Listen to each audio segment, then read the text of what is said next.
영원히 떠나야 할 때라고 속삭일 때 당신은 소중히 여기는 관계에서 무언가 잘못되었다는 신호를 보내는 듯한 영혼의 가장 깊은 곳에서 울려 퍼지는 깊은 불안감을 느껴본 적이 있나요?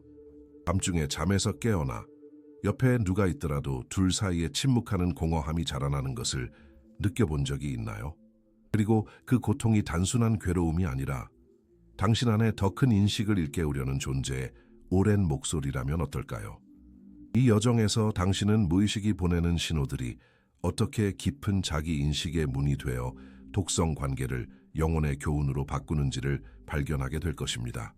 관계에서 가장 아픈 상처들이 사실은 통합을 요구하는 당신의 일부를 반영한다는 것을 깨닫게 될 것입니다.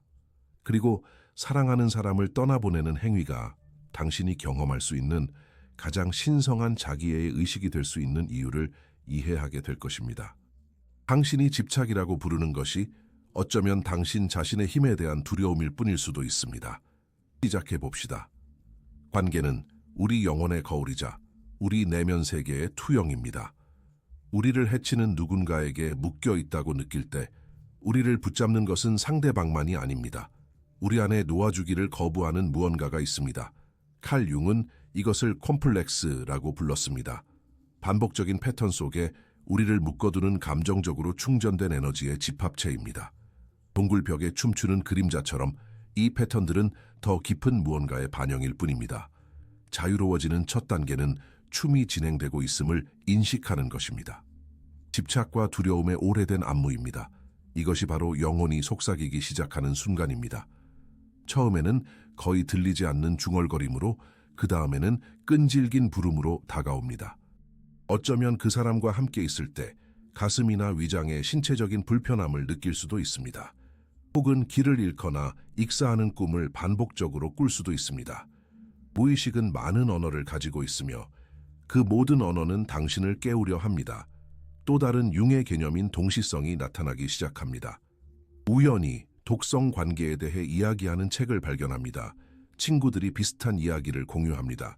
영화가 당신이 무시하려는 어떤 것을 깊이 건드립니다. 이것들은 우연이 아니라 당신의 영혼이 변화할 준비가 되었다는 신호입니다. 인식과 행동 사이의 이 경계 공간에는 신성한 경청의 시간이 있습니다. 그 내면의 목소리에 귀 기울이세요. 그것은 당신의 적이 아니라 집으로 가는 길을 아는 오래된 동맹자입니다. 그 집은 바로 당신 자신입니다. 하지만 영혼의 속삭임이 단지 불안감이라면 어떨까요? 두려움을 직관과 혼동하고 있다면 어떨까요? 이것은 타당한 질문이지만 기억하세요. 두려움은 위축시키고 직관은 확장시킵니다. 두려움은 시끄럽고 불안하지만 직관은 비록 어려운 진실을 가져올지라도 명확하고 평화롭습니다. 영혼이 말할 때 메시지에는 다른 종류의 특성이 있습니다. 자아의 논리를 초월하는 조용한 확신이 있습니다. 몸은 마음보다 먼저 압니다. 그것에 귀를 기울이세요. 그것의 신호들은 당신의 의심보다 더 오래되었습니다. 더 나아가기 전에 잠시 내면의 침묵을 허락하세요. 깊이 숨쉬고 스스로에게 물어보세요.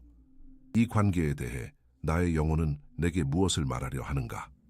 대답이 말로가 아니라 신체적 감각, 이미지 또는 조용한 이해로 오도록 허용하세요. 하지만 그 속삭임이 단지 오래된 두려움의 투영이라면 어떨까요? 어린 시절에 배운 패턴의 반복이라면 어떨까요?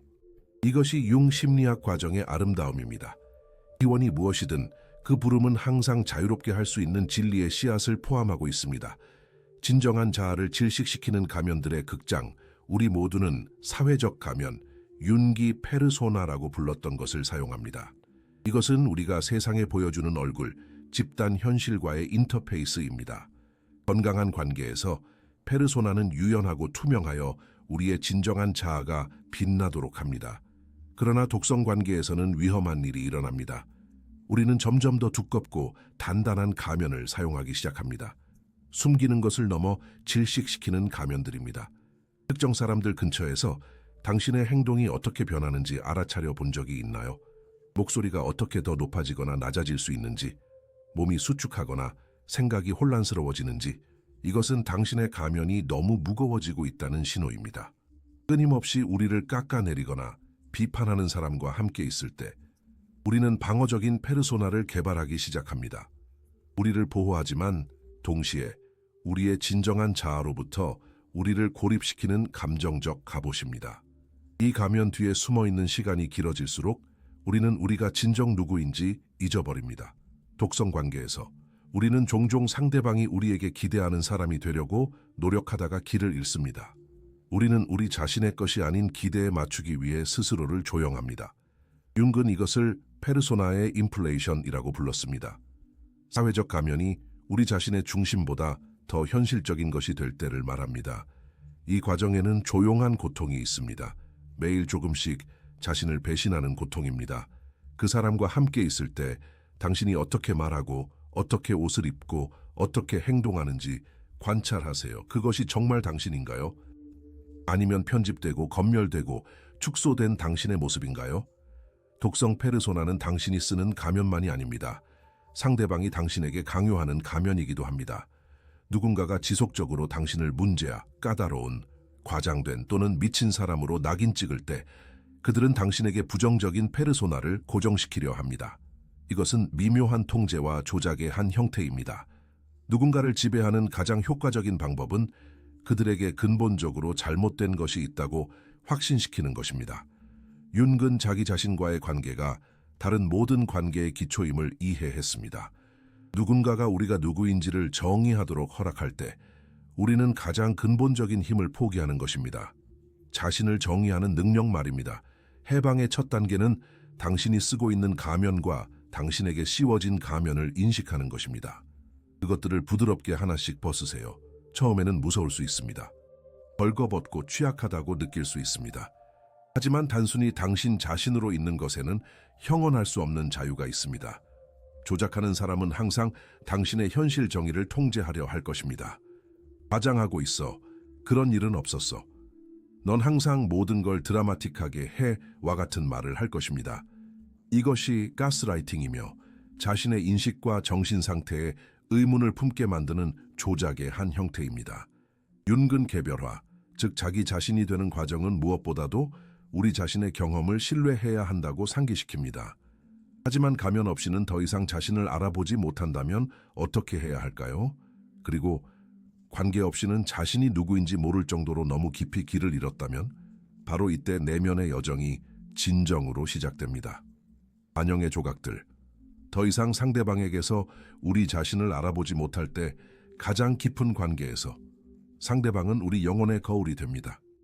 우리가 누구인지뿐만 아니라 우리가 될 수 있는 모습까지 반영합니다. 우리의 가능성과 잠재력 말입니다. 윤근 이것을 관계의 거울 기능이라고 불렀습니다. 그러나 독성 관계에서는 이 거울이 깨집니다.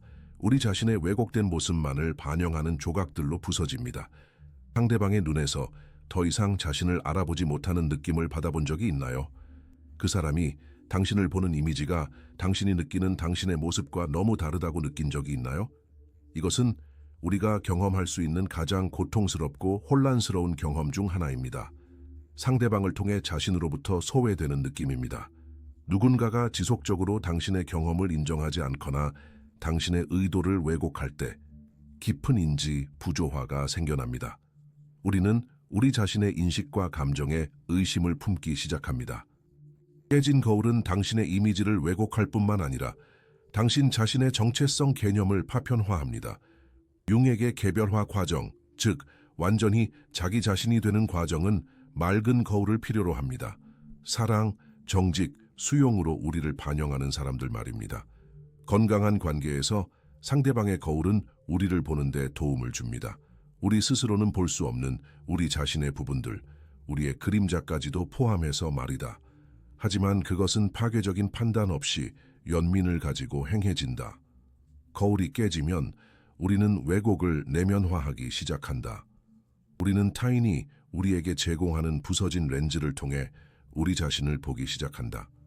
만약 누군가가 끊임없이 우리에게 너무 예민하다, 너무 격렬하다, 또는 어렵다 하고 말한다면 우리는 그러한 한계들을 믿기 시작할 수 있다. 그것들을 우리의 정체성으로 삼으면서 말이다. 융은 타인의 투사 속에서 자신을 잃는 위험에 대해 경고했다. 타인이 우리 안에서 보는 것과 우리가 누구인지 혼동하는 것에 대해 치유를 위한 첫걸음은 우리 자신의 내면의 거울을 되찾는 것이다. 당신이 진정 누구인지 아는 그 직관적이고 현명한 목소리를 말이다. 다른 모든 외부의 목소리들보다 그것에 귀 기울여라. 때로는 우리의 온전한 이미지를 되찾기 위해 깨진 거울들로부터 멀어져야 한다. 이것은 이기심이 아니다. 가장 심오한 의미에서의 자기 보존이다. 왜냐하면 우리 자신의 본질과 연결이 끊어진다면 어떻게 세상에 진정한 무언가를 제공할 수 있겠는가? 우리가 더 이상 우리가 누구인지 모른다면 어떻게 진정으로 사랑할 수 있겠는가? 유해한 관계는 타인과의 우리의 연결을 해칠 뿐만 아니라 우리 자신과의 가장 근본적인 연결을 손상시킨다. 하지만 깨진 거울이 단지 우리 자신의 파편화된 내면 상태의 반영일 뿐이라면 어떨까? 그리고 문제가 타인이 아니라 우리 자신의 왜곡된 인식이라면 어떨까? 이것은 융의 길에서 중요한 질문이다. 그림자의 춤, 우리 안에서 거부하고 타인에게서 보는 것. 융의 가장 심오한 개념 중 하나는 그림자이다. 이는 우리가 억압하고 부정하고 의식에서 숨기는 우리 자신의 부분이다. 우리 안에서 받아들이지 않는 것을 우리는 타인에게 투사한다. 이것은 관계에서 많은 유해한 역동의 근원이다. 투사된 그림자들의 무의식적인 춤. 당신은 누군가에게 설명할 수 없는 강렬한 혐오감을 느껴본 적이 있는가? 나중에야 그 사람이 당신이 보기를 원치 않던 당신 자신의 모습을 비추고 있었다는 사실을 깨달은 적은 없는가? 아니면 나중에 당신의 최악의 두려움과 유사한 유해한 특성들을 드러낸 누군가에게 저항할 수 없이 끌리는 자신을 본 적은 없는가? 이것들은 작동하는 그림자의 발현이다. 우리가 누군가와 강렬하게 관계를 맺을 때 그것이 사랑이든 미움이든 항상 투사의 요소가 관련되어 있다. 타인은 우리가 우리의 처리되지 않은 무의식적 자료를 투사하는 스크린이 된다. 융에게 있어서 우리의 투사를 이해하는 것은 우리가 할 수 있는 가장 중요한 작업 중 하나이다. 왜냐하면 우리가 투사할 때 우리는 타인을 실제로 있는 그대로 보지 못하기 때문이다. 우리는 단지 그들 위해서 상영되는 우리 자신의 무의식의 영화를 본다. 타인에 대한 모든 깊은 짜증 속에는 발견되기를 기다리는 우리 자신에 대한 진실이 존재한다. 이것은 우리가 학대적이거나 유해한 행동을 용인해야 한다는 것을 의미하지는 않는다. 절대 아니다. 그것은 단지 파괴적인 관계를 떠날 때 우리는 또한 우리의 투사를 이해하는 내면 작업을 해야 한다는 것을 의미한다. 다른 사람과 같은 패턴을 반복하지 않기 위해서다. 자신에게 물어보라. 타인에게서 나를 가장 짜증나게 하거나 설명할 수 없이 끄는 것은 무엇인가? 그들의 행동에서 내게 본능적인 혐오감을 불러일으키는 것은 무엇인가? 이성 너머로 나를 매료시키는 것은 무엇인가? 이것들은 우리 자신의 그림자 자료에 대한 귀중한 단서들이다. 우리가 우리의 투사를 거두어들이고 우리의 그림자를 인식할 수 있을 때 특별한 일이 일어난다. 우리는 관계에서 새로운 자유를 얻는다. 우리 자신의 해결되지 않은 문제들의 안개 없이 타인을 더 명확하게 볼 수 있다. 그리고 무의식적인 끌림과 반발에 의해 끌려다니는 대신 우리는 누구와 함께하고 싶은지 의식적으로 선택할 수 있다. 유해한 관계에서는 종종 그림자들의 끼워 맞춰짐이 있다. 당신의 그림자가 타인의 그림자와 완벽하게 춤을 추며 부정적인 동시성을 창조한다. 끊기 불가능해 보이는 중독적인 춤이다. 융에게 있어서 그림자는 우리의 적이 아니라 오해받는 동맹자이다. 그것은 억압되었던 생명 에너지와 우리 자신의 소중한 측면들을 담고 있다. 그림자를 통합하는 것은 충동적이거나 파괴적인 방식으로 행동하는 것을 의미하지 않는다. 그것은 부정된 측면들을 인식하고 연민으로 이해하며 그것들을 지혜와 의식적인 힘의 원천으로 바꾸는 것을 의미한다. 하지만 그림자 투사와 타인의 유해성에 대한 정확한 인식 사이를 어떻게 구별할 수 있을까? 우리가 명확하게 보고 있는지 아니면 단지 우리의 두려움과 상처를 투사하고 있는지 어떻게 알 수 있을까? 이것은 내면 작업에서 가장 미묘하고 중요한 질문 중 하나이다.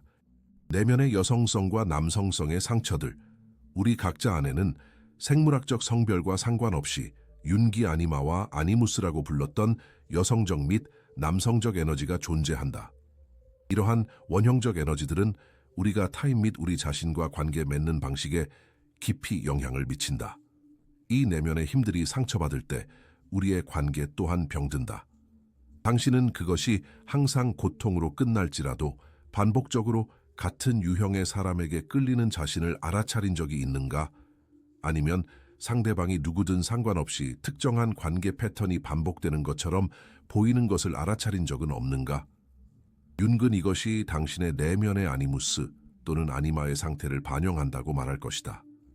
모든 남자에게는 여성을 대하는 방식에 영향을 미치는 여성의 내면 이미지, 아니마가 있다. 모든 여자에게는 남성과의 관계를 형성하는 남성의 이미지, 아니무스가 있다. 이 내면의 이미지들이 과거의 경험들로 인해 상처받거나 왜곡될 때 우리는 이 역기능적인 내면 패턴에 상응하는 누군가를 외부 세계에서 찾는다. 우리가 선택하는 것은 타인이 아니라 표현과 치유를 갈구하는 우리 안에 상처 입은 이미지이다.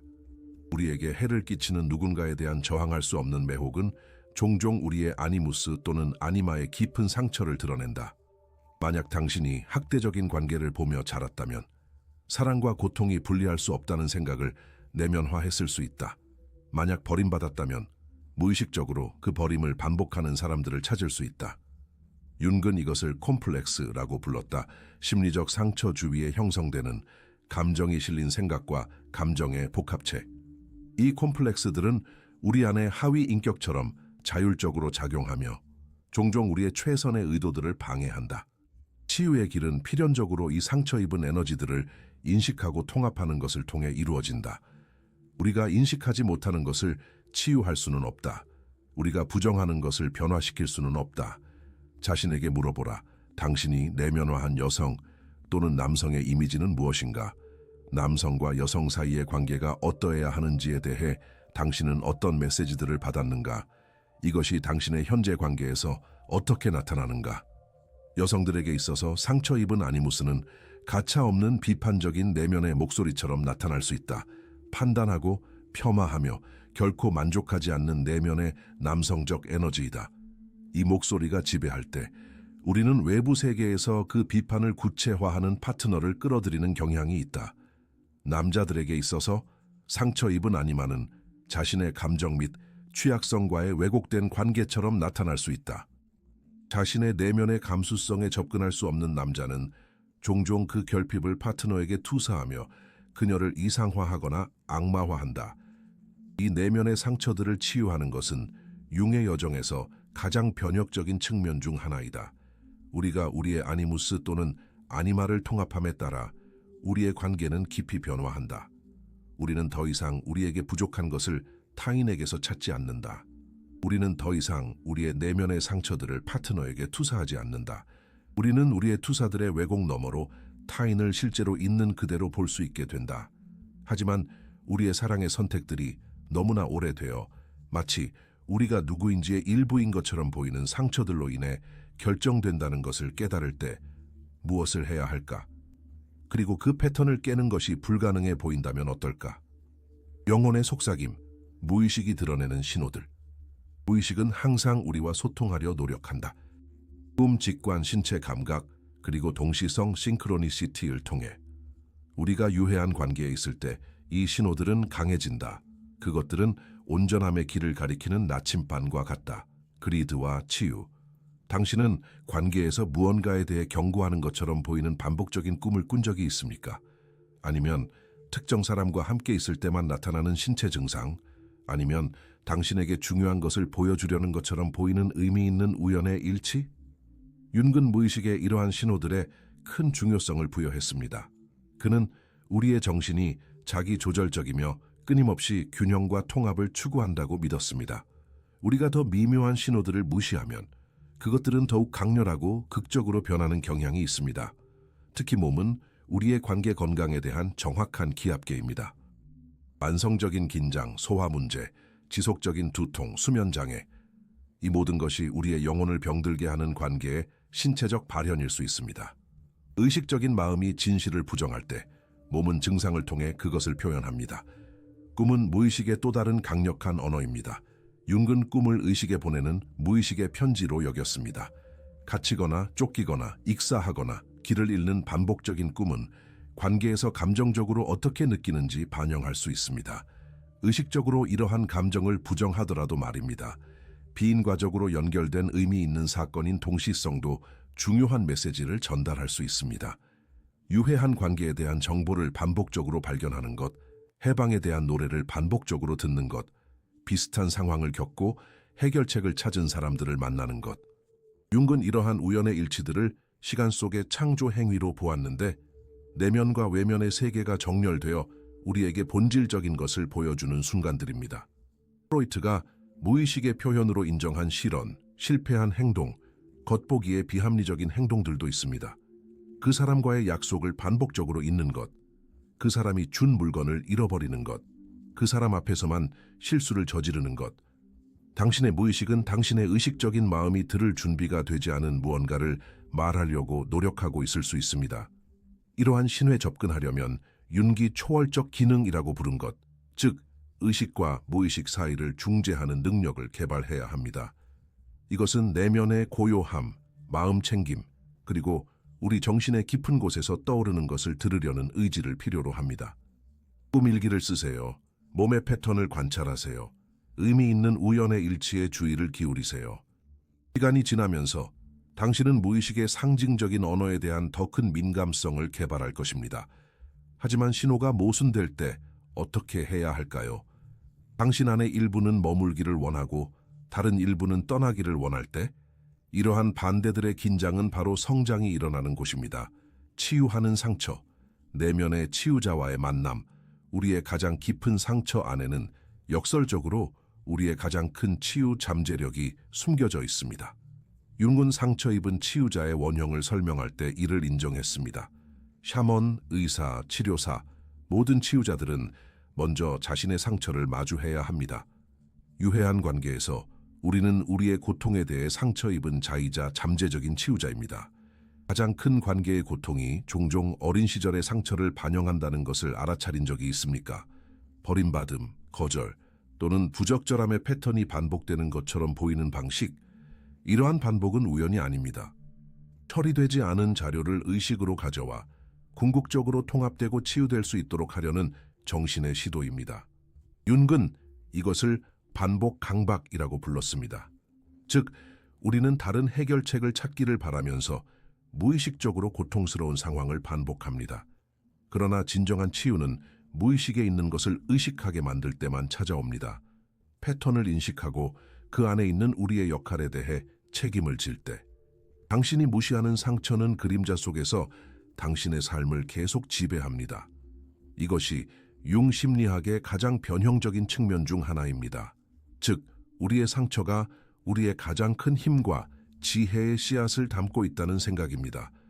우리의 가장 취약한 측면들이 의식적으로 통합될 때 공감, 이해, 그리고 진정한 힘의 원천이 된다는 것입니다. 우리가 유해한 관계에 갇힐 때 우리는 종종 희생자의 역할과 완전히 동일시합니다.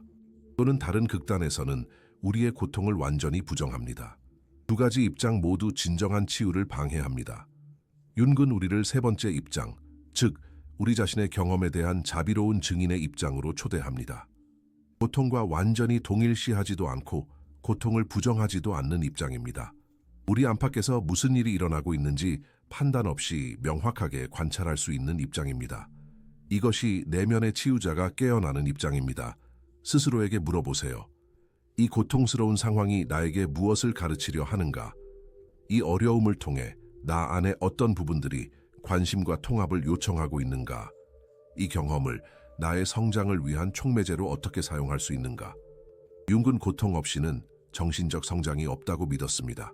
고통이 영혼의 경제에 목적이 있다고 믿었습니다. 벌이 아니라 의식 확장의 기회로서 말입니다. 우리가 이러한 태도로 우리의 관계 상처에 접근할 때 그것들은 저주에서 입문으로 변합니다. 막다른 골목에서 우리 자신의 더 넓은 차원으로 가는 문으로 변합니다. 이것이 성장을 위해 파괴적인 관계에 머물러야 한다는 것을 의미하지는 않습니다. 절대 아닙니다. 이것은 우리가 떠날 때 원한이 아니라 교훈을 가져간다는 것을 의미합니다. 경험의 납에서 추출된 연금술적인 금을 말입니다. 하지만 고통이 너무 압도적으로 느껴질 때 이 내면의 치유자를 어떻게 찾을 수 있을까요? 완전히 길을 잃었을 때 이 지혜에 어떻게 접근할 수 있을까요? 자기 자신으로 가는 길이 막혔을 때 개별화 과정, 진정한 우리 자신이 되는 것, 은융에 따르면 우리 삶의 중심 여정입니다. 그것은 우리의 정신적 전체인 자아를 실현하는 길입니다. 건강한 관계에서 상대방은 이 여정을 지지하고 촉매합니다. 유해한 관계에서 자기 자신으로 가는 길은 체계적으로 막히고 방해됩니다. 가까운 사람에 의해 개인적인 성장이 방해받는다고 느낀 적이 있습니까? 변화와 진화에 대한 당신의 시도가 미묘하게 단념되거나 심지어 조롱받는다고 느낀 적이 있습니까? 이것이 유해한 관계의 가장 교활한 특징 중 하나입니다. 즉, 우리의 자연스러운 개별화 과정을 방해한다는 것입니다. 이것이 발생하는 여러 가지 방법이 있습니다.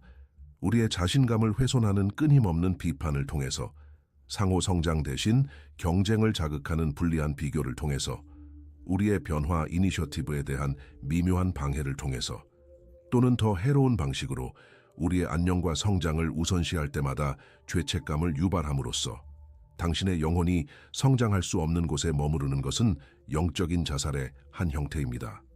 융은 우리 각자가 독특한 목적, 즉 우리 삶을 통해 표현을 추구하는 영혼의 부름을 가지고 있다고 믿었습니다. 이 부름이 관계에서 체계적으로 침묵되거나 벗어날 때 삶은 가장 깊은 의미를 잃습니다. 그 결과는 정체감, 살아있는 죽음의 감각입니다. 자기 자신을 배신할 뿐만 아니라 당신을 통해 나타나기를 추구하는 신성한 가능성을 배신하는 감각입니다. 개별화가 방해받고 있다는 신회주의를 기울이세요. 이 관계에 들어간 이후로 삶에 대한 열정이 줄어들었습니까? 이전에 중요했던 꿈, 관심사 또는 우정을 포기했습니까? 활력이 보충되는 대신 고갈되는 것처럼 느껴집니까? 당신이 될 수 있는 것에 축소된 버전을 살고 있다는 느낌이 듭니까? 융은 개별화를 나무의 씨앗이 자라는 것과 유사한 자연적인 과정으로 설명했습니다. 억지로 하거나 만들어낼 필요가 있는 것이 아닙니다. 그것은 우리 핵심에 이미 존재하는 패턴의 유기적인 전개입니다. 하지만 식물이 꽃을 피우기 위해 적절한 조건을 필요로 하는 것처럼 우리의 영혼도 성장을 지지하는 환경을 필요로 합니다.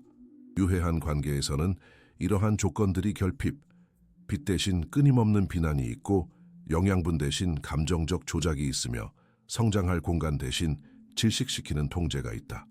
융에게 있어 개별화는 이기적인 길이 아니라 윤리적 책임이다. 우리의 고유한 잠재력을 실현함으로써 우리는 집단에 독특하게 기여한다.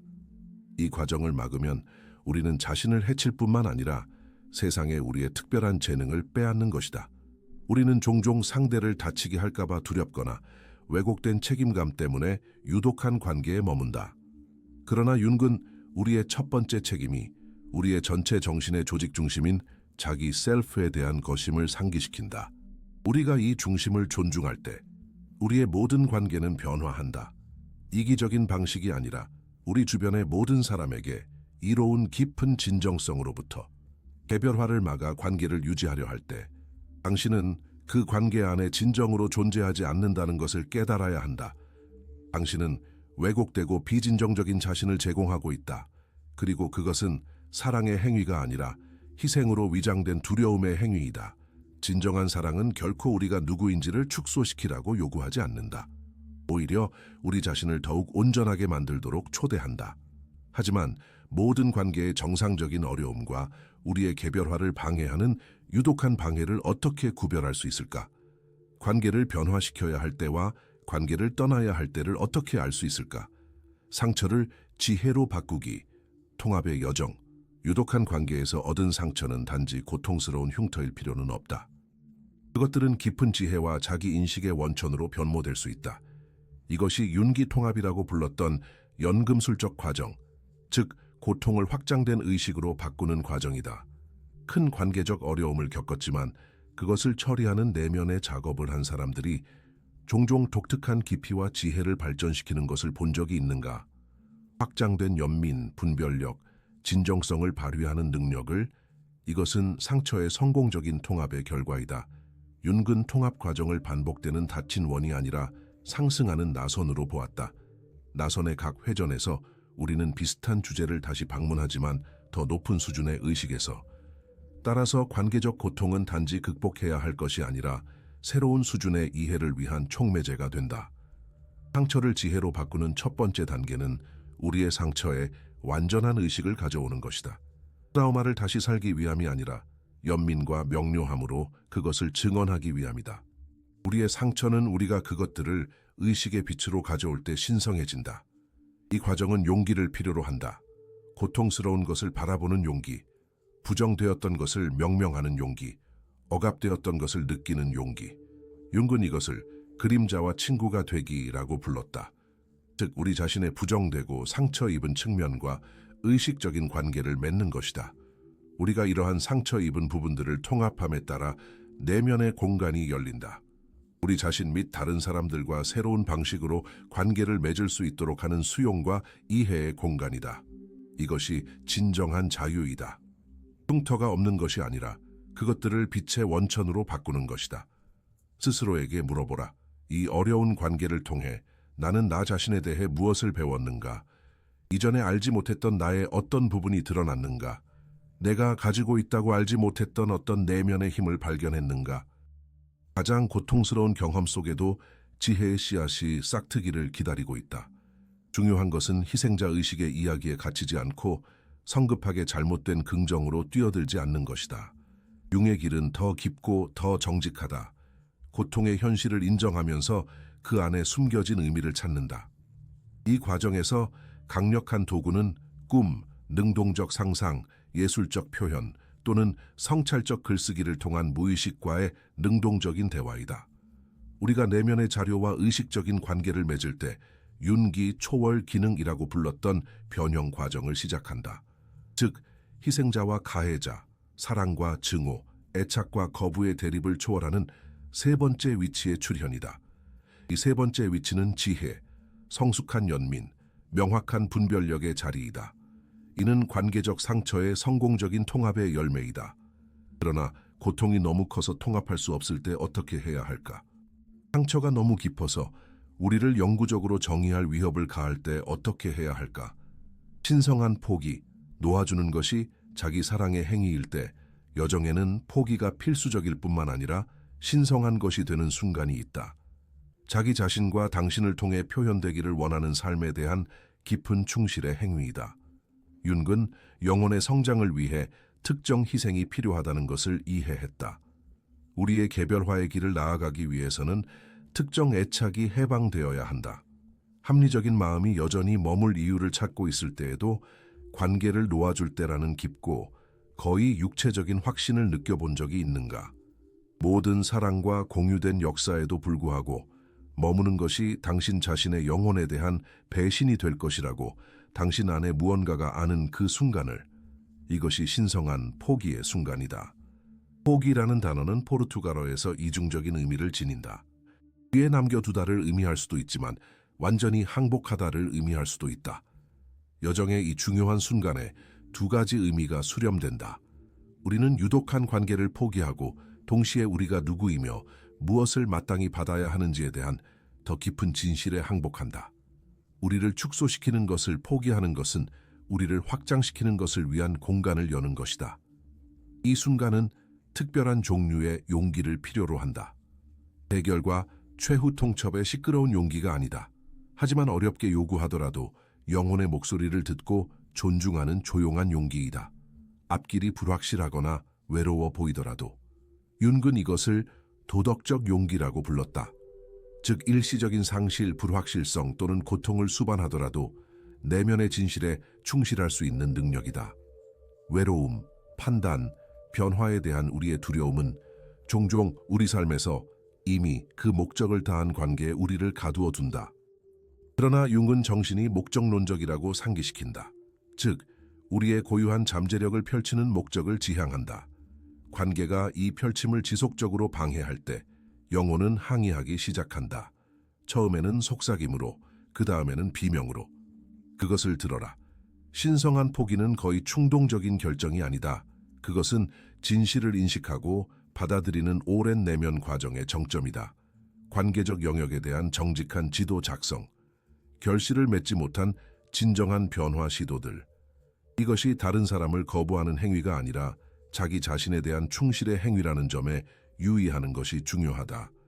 분노나 복수에 의해 움직이는 것이 아니라 당신의 영혼에 진정으로 영향을 공급하는 것이 무엇이고 유독한 것이 무엇인지에 대한 연민적인 명료함에 의해 움직인다. 종종 다른 사람을 다치게 할까봐 하는 두려움이 상호 성장에 더 이상 도움이 되지 않는 관계에 우리를 묶어둔다. 그러나 윤근 우리의 가장 진정한 결정이 단기적으로는 고통을 줄 수 있지만 궁극적으로 관련된 모든 사람에게 이롭다고 상기시킨다. 어렵더라도 진실은 양측을 각자의 개별화의 길로 자유롭게 한다. 신성한 포기는 사랑의 부정이 아니라 그것의 더 높은 표현이다. 자기 자신과 다른 사람의 독특한 여정을 모두 존중하는 사랑이다. 하지만 이 순간이 언제 왔는지 어떻게 알 수 있을까? 변형될 수 있는 도전과 신성한 포기를 요구하는 유독한 패턴을 어떻게 구별할 수 있을까? 운명과 선택 사이의 신비한 만남, 우리 삶의 결정적인 순간, 특히 중요한 관계를 놓아주는 것에 관해서 우리는 종종 운명과 자유의지 사이의 신비한 수렴을 느낀다. 윤근 이것을 동시성이라고 불렀다. 즉, 겉보기에 인과관계가 없는 사건들이 동시에 발생하지만 그것을 경험하는 사람에게는 의미를 지니는 현상, 마치 내면 세계와 외부 세계가 의미 있는 패턴으로 정렬되는 것과 같습니다. 당신은 관계에서 중요한 결정으로 이끄는 듯한 일련의 우연의 일치를 경험해 본 적이 있나요? 정확한 메시지를 전해준 우연한 만남은요? 정확한 순간에 당신의 손에 떨어진 책들은요? 한 방향을 가리키는 반복되는 꿈은요? 윤근 이러한 사건들을 단순한 우연의 일치가 아니라 그가 싱크로니시티, 동시성라고 명명한 비인과적 질서 원리의 표현으로 보았습니다. 현실의 이면에서 작동하는 더 깊은 지성인 셈입니다. 큰 전환의 순간들, 특히 중요한 관계를 끝낼까 고민할 때 동시성은 종종 더욱 강해집니다. 마치 현실의 장막이 더욱 투과성이 강해져 집단 무의식의 메시지가 외부 사건들을 통해 우리에게 도달하도록 허용하는 것과 같습니다. 우리가 내면의 가장 깊은 진실과 조화를 이룰 때 우주는 동시성들을 통해 우리를 위해 움직입니다. 원티숨. 이러한 순간들은 신성한 누미노스 특성을 지닙니다. 우리의 합리적 이해를 초월하는 의미와 목적의 감각입니다. 우리는 우리 자신보다 더 큰 무언가에 참여하고 있다고 느낍니다. 우리의 개인적인 선택들이 더 넓은 의미의 패턴들과 얽혀 있다는 것을요.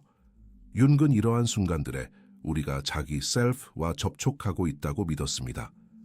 자기는 자아, 에고를 초월하고 포함하는 전체 정신의 조직화하는 중심입니다. 자기는 그 자신의 목적과 시간표에 따라 작동하며 이는 자아의 즉각적인 욕망과 항상 일치하지는 않습니다. 지혜는 두려움과 집착을 가진 자아의 목소리와 더 깊고 포괄적인 지침을 가진 자기의 목소리를 구별하는 법을 배우는 데 있습니다. 동시성은 우리가 올바른 길에 있을 때 종종 우리에게 신호를 줍니다. 문들이 설명할 수 없이 열립니다. 의미 있는 만남이 일어납니다. 꿈은 해방과 갱신의 상징을 가져옵니다. 이것이 길이 쉬울 것이라는 의미는 아닙니다. 단지 우리의 가장 깊은 진실과 일치한다는 것뿐입니다. 윤근 우리 각자가 고유한 운명, 즉 우리 삶을 통해 표현되기를 추구하는 영혼의 부름을 가지고 있다고 믿었습니다. 우리의 선택이 그 운명과 일치할 때 우리는 어려움 속에서도 옳다는 느낌을 경험합니다. 고통에도 불구하고 우리가 올바른 길에 있다는 느낌입니다. 이것은 운명과 선택 사이의 신비로운 만남입니다. 숙명론에 대한 수동적인 복종도 우리의 본질적인 본성에서 단절된 이기적인 자아 중심의 의지도 아닙니다. 그러나 우리가 누구인지에 대한 미스터리와 함께하는 의식적인 춤입니다. 중요한 결정의 순간들, 특히 중요한 관계와 관련된 경우 질문은 단순히 내가 무엇을 원하는가가 아니라 삶이 나를 통해 무엇을 원하는가입니다. 자기 셀프가 더 넓은 지혜로 나의 여정의 이 순간에 무엇을 나타내려고 하는가. 그러나 진정한 동시성과 우리의 욕망과 두려움의 단순한 투사 사이를 어떻게 구별할 수 있을까요?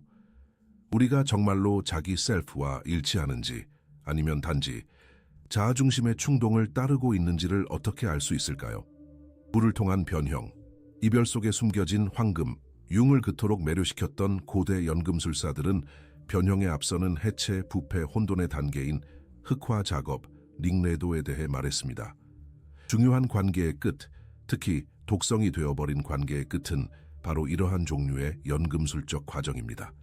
새로운 정신적 질서를 위한 기반을 마련하는 필요한 해체입니다. 당신은 이별의 초기 고통 후에 명확함과 새로운 가능성의 감각이 나타나기 시작하는 것을 알아차린 적이 있나요? 잠들어 있거나 억압되어 있던 당신의 측면들이 깨어나기 시작하는 것은요? 새로운 존재 방식과 관계 맺는 방식들을 위한 내면의 공간이 열리는 것은요? 이것이 바로 이별 과정 속에 숨겨진 연금술적 황금입니다. 오래된 패턴과 집착의 해체라는 정화하는 불을 통과할 때 일어나는 변형입니다. 융에게 있어 모든 진정한 변형은 세 단계를 거칩니다. 분리, 경계성, 리미널리티, 그리고 재통합. 분리는 알려진 구조로부터의 이탈이며 우리의 성장에 더 이상 도움이 되지 않는 관계들을 포함합니다. 경계성은 우리가 누구였는지와 우리가 무엇이 되어가는지 사이의 중간 상태이며 종종 불편하고 불확실합니다. 그리고 재통합은 우리의 진정한 본성과 더 일치하는 새로운 정신적 구성의 출현입니다. 관계의 끝은 단순히 상실이 아니라 자기 자신에 대한 새로운 차원으로의 통로입니다. 이별의 연금술은 자동으로 일어나지 않습니다. 변형 과정에 대한 의식적인 참여를 요구합니다. 해체의 불편함을 견뎌내고 새로운 집착이나 주의 산만으로 성급하게 도망치지 않으려는 의지입니다. 우리가 이별의 고통을 의식적으로 마주할 때 그것은 단지 견뎌내야 할 것이 아니라 변형의 도가니가 됩니다. 어쩌면 여러 생 동안 우리가 지녀왔을 역기능적인 관계 패턴들을 인식하고 해방시킬 기회입니다. 윤근 자연에 반하는 작업, 오풋 촌트라 나투람, 즉 본능적인 본성에 반하는 작업을 개성화의 중심 과정으로서 언급했습니다. 이것은 우리의 관계 패턴들을 포함하여 자동적인 패턴들의 의식을 가져오는 작업입니다. 단순히 최소 저항의 길을 따르지 않고 더 큰 진실과 통합의 길을 의식적으로 선택하는 것입니다. 독성 관계로부터의 분리는 우리가 상대방에게 했던 투사들을 종종 드러냅니다. 긍정적이든 부정적이든 우리가 그들에게 부여했지만 사실은 우리 자신의 측면인 특성들입니다. 이러한 투사들을 거두어들이는 것은 연금술적 작업의 중요한 부분입니다. 우리 자신의 잃어버린 부분들을 되찾을 기회입니다. 연금술적 과정에서 불은 변형의 고통과 의식의 빛을 동시에 나타냅니다. 납을 황금으로 상처를 지혜로 변화시키기 위해 둘 다 필요합니다. 이별의 고통은 의식적으로 겪을 때 영혼의 작용 속에서 목적을 가집니다. 벌이 아니라 정화입니다. 징벌이 아니라 카타르시스입니다. 자신에게 물어보십시오. 이 이별을 통해 나의 어떤 측면들이 해방되고 있는가? 이전에 타인에게 투사되었던 어떤 내면의 특성들을 내가 인식하고 통합하도록 초대받고 있는가?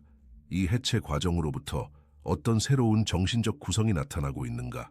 그러나 이별의 고통이 견딜 수 없을 것 같을 때 무엇을 해야 할까요? 불이 변형시키기보다는 태워버리는 것처럼 보일 때는요? 나비의 탄생, 번데기가 깨어질 때 독성 관계를 떠난 후에 깊은 변형 과정은 나비의 변태에 비유될 수 있습니다.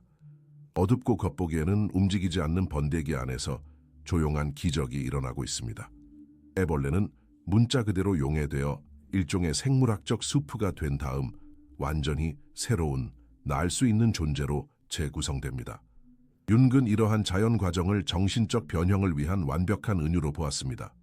당신은 이별의 고통 후에 관계에 있을 때는 상상할 수 없었던 확장과 자유의 순간들을 경험해 본 적이 있나요? 자기 자신의 더 넓고 진정한 버전 속에 살고 있다는 느낌은요? 삶에서 아름다움과 의미를 새롭게 발견하는 능력은요? 이것들은 나비가 번데기에서 나오고 있다는 신호입니다. 내면의 변형 작업이 열매를 맺고 있다는 신호입니다. 우리가 독성 관계를 떠날 때 처음에는 상실감과 공허함만을 느낄 수 있습니다. 마치 우리 일부가 찢겨져 나가 고통스러운 공간을 남기는 것과 같습니다. 그러나 윤근 우리에게 그 빈 공간이 정확히 새로운 무언가의 탄생을 가능하게 하는 것이라고 상기시킵니다. 변형의 자궁은 항상 공허함입니다. 날 수 있기 전에 우리는 우리가 누구라고 생각했던 존재의 해체를 받아들여야 합니다. 독성 관계 후의 정신적 재탄생은 관계 동안 축소되거나 부정되었던 우리 자신의 중요한 측면들의 재발견을 포함합니다. 우리의 진정한 관심사, 우리의 창의 활동, 우리의 열정, 자발적인 기쁨을 누릴 수 있는 우리의 능력. 이 과정은 완전히 새로운 자질과 능력의 발견을 포함할 수도 있습니다. 이것들은 이별이라는 도전을 통해 비로소 나타난 내면의 자원들입니다. 윤근 영혼의 어두운 밤을 영적인 각성에 앞서 찾아오는 필수적인 혼란과 해체의 시기라고 말했습니다. 관계의 맥락에서 이 어두운 밤은 이별 후 우리가 관계 속에 있을 때의 자신도 관계를 넘어선 미래의 자신도 아닌 것 같은 시기일 수 있습니다. 이는 정체성들 사이에 유예된 과도기적인 상태입니다. 이러한 중간 상태에서 벗어나기 위해 성급하게 새로운 관계를 찾거나 공허함을 채우려는 다른 방법을 모색하는 것은 유혹적입니다. 하지만 윤근, 우리가 이 과도기적인 공간에 의식적으로 머물라고 권합니다.